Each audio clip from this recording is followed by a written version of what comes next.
Welcome to Seavine We the People, and I'm Linda Forsyth. I am here today because we are doing a multi-part series of what happens when a website, especially a news website, goes through a rating process through fact checkers. And we have been showing you every step of the way because Seavine was chosen to be rated, the website, I should say. The Seavine website was chosen to be rated. And that can be a good thing or a bad thing.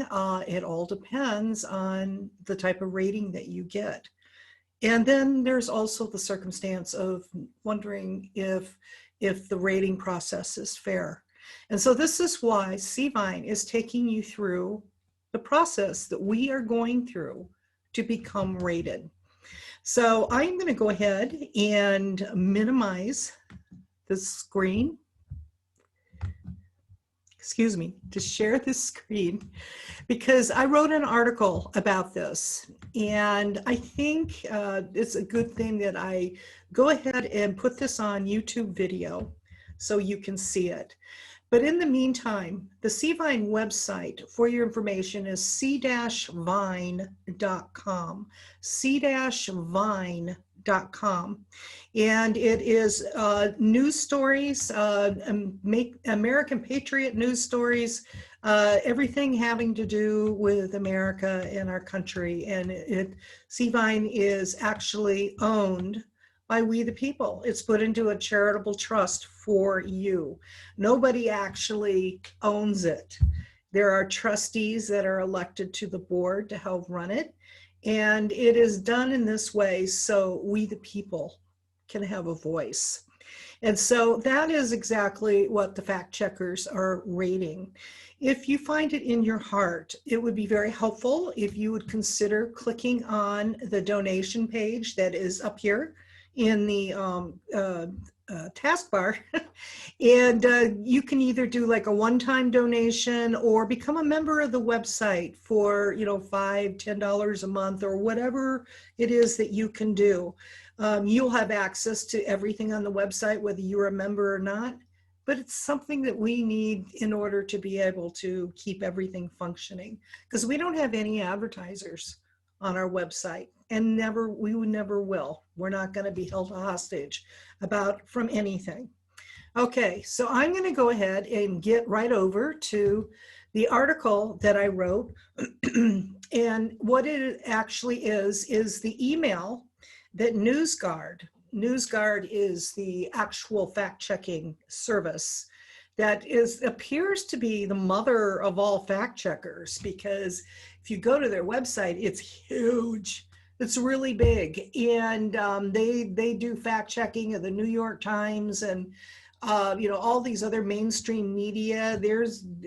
So I don't know how Seavine got in there, but they also have off branches if you look at their website where they have fact checkers for social media and etc. So anyway, I'm just going to get right into this. What I had done is I had copied and pasted the actual email that was sent. We've received a couple of other emails before this, and we've got part 1, 2, and 3 that has gone over each process. That they had questions, things that they were concerned about that they saw with Seavine. But keep in mind that Seavine is fact checking back, because there has been quite frankly a number of people that are very concerned about the biasness of the fact checkers. So we hope that NewsGuard is not like that, but we are going through the process, and you decide whether or not whatever rating we receive was done fairly, or if we complied the way we should have, or you decide what you think about the fact checker, because I'm going to be asking them questions also. Now, just so you're aware, the fact checker that was assigned from NewsGuard, her name is Anicka Slachta, and thus far she's been very professional and polite and accommodating, and frankly, I've learned quite a bit from her. So I've been impressed so far. So, okay. This is the beginning of the email. Hi, Linda. NewsGuard. As we move through our editorial process, I have a couple of follow-up questions for you. If possible, it would be great to hear back about these in the next few days. In regards to opinion content on the website, you had noted in your reply that you occasionally add an opinion piece to the breaking news section of the site, but in those cases, the word opinion is added to the headline. However, I found numerous examples of opinionated language in stories filed under the breaking news that don't include the word opinion in the headline. Among them are, and she lays out 4 articles that we went back and we looked at. By the way, this article obviously is up on the c-find.com website. You can look at it and you can read this. So I don't have to read every single part of it. Our response: thank you for pointing these out, and I agree with your findings in these instances. 3 of the above articles are abbreviated report, proverbial bullet points of the X22 reports that are on video. The videos are lengthy and cover multiple news pieces. JoLynn Live is a citizen journalist who volunteers her time to listen to the report and then writes up the highlights. If you look at the bottom of her reports, they do say opinion, but we agree that it should also say it in the title, so it has been added. All her future X22 report encapsulations will include the word opinion in the title. The other report was written by me and was factually based on a personal observation of an overwhelming response of angry citizens on Twitter having to do with a false allegation from mainstream media. The report was sourced.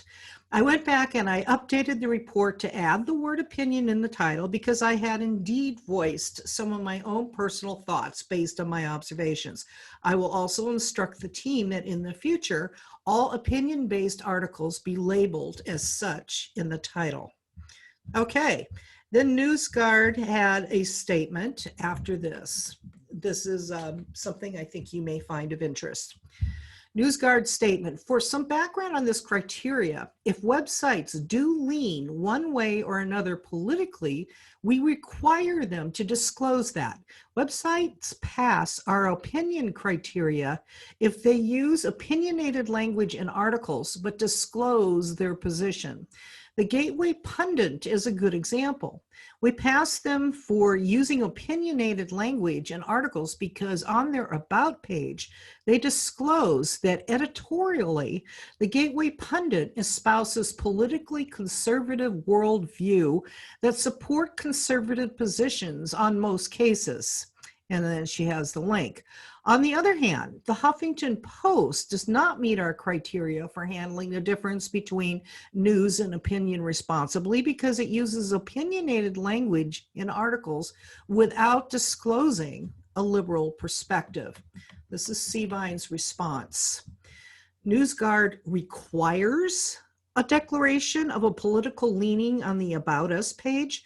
Editorials labeled as opinion is a fair request, but declaring a political leaning assumes people can't think for themselves and immediately places division. On the internet of universal, in the interest of universal fairness for NewsGuard requirements, I'm seeing a large number of mainstream media that are obviously left-leaning that do not follow your criteria. The New York Times is one example, according to the website that you fact check. If you are fact checking as a service for the reader, fairness is paramount and it should be universal for all. Editorials are meant to elicit thought. Your criteria immediately tells them how to think. It is not fair to immediately plant seeds of division when people can clearly see the direction of editorial content without having it declared. People are capable of making their own observations. That being said, C-Vine does completely agree that transparency is important. We added the following verbiage to the top of our C-Vine About Us page in a comprehensive declaration of how we lean politically as follows. About us. This is what we added. The existence of CVine is for we the people and made by we the people. It is by and for those who love our country, believe and follow the traditional Constitution of the United States, follow and implement the rule of law, and support our duly elected president. Most importantly, made for those who know we have the right for freedom of speech uncensored, which includes the freedom of press. The grassroots wave of love for our country has amazingly spread globally, as demonstrated from our many international members who recognize a duplication of the same problems we have here. CVine is a voice of the people, and we claim our right to that voice. Okay, the second question that Anicka had.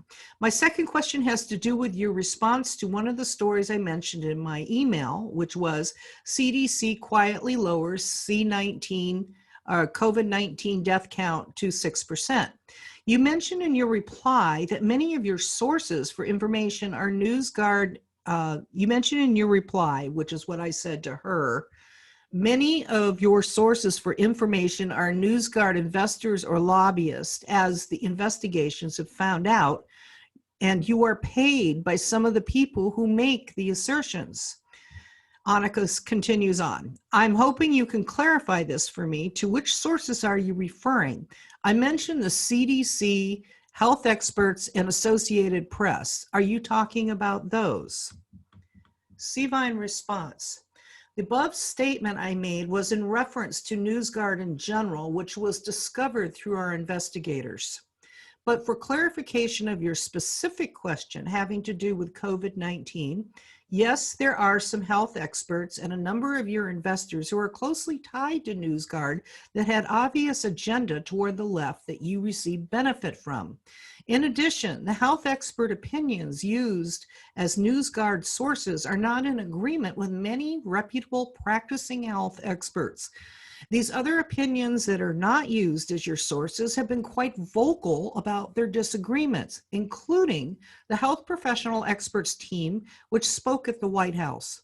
Fact checkers need to make certain information as well-rounded for the reader for themselves.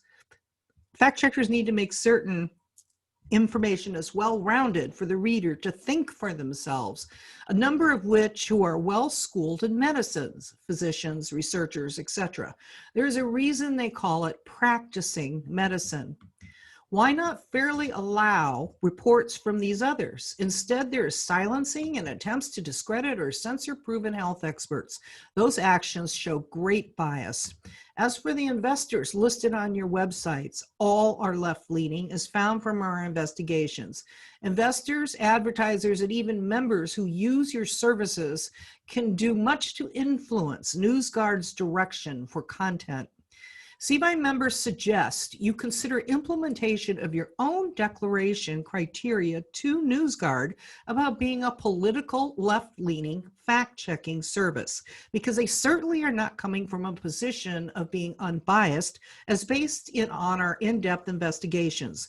Is NewsGuard willing to consider this in the interest of universal fairness? Our report on our findings will be forthcoming. Anicka, I offer you the opportunity again for us to conduct a taped Zoom discussion debate for the public.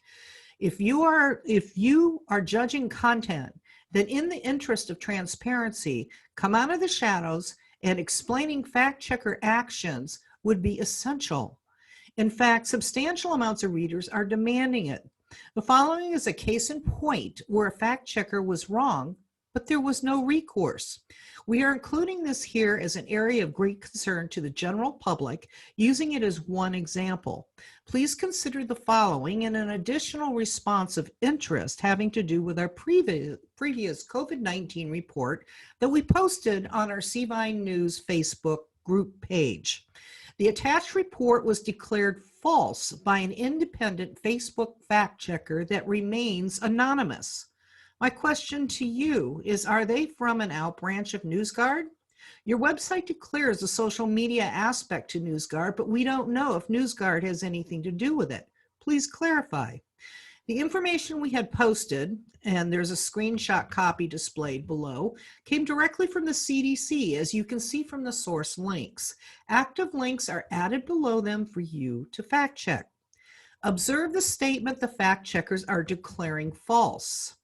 That statement was never mentioned or alluded to in the posted report, but yet we were docked. Observe the sentence at the top that clearly states, total U.S. deaths, all cases. Nowhere does it say COVID is less fatal than the flu. It is for censoring like this Seavine was created in the first place. Anicka, is NewsGuard willing to work together to correct areas on your end also that need improvement for the purpose of the greater good, for the purpose of transparency and fairness? This is a gesture that will go far in the eyes of the public. And we went ahead and did a copy here of what was on Facebook. It's basically said that we said the flu was less fatal than, COVID was less fatal than the flu, which we never stated that. And we have examples here. There is nothing that even remotely touches on that. But yet they made the entire thing false and put up the sign to scare away the masses.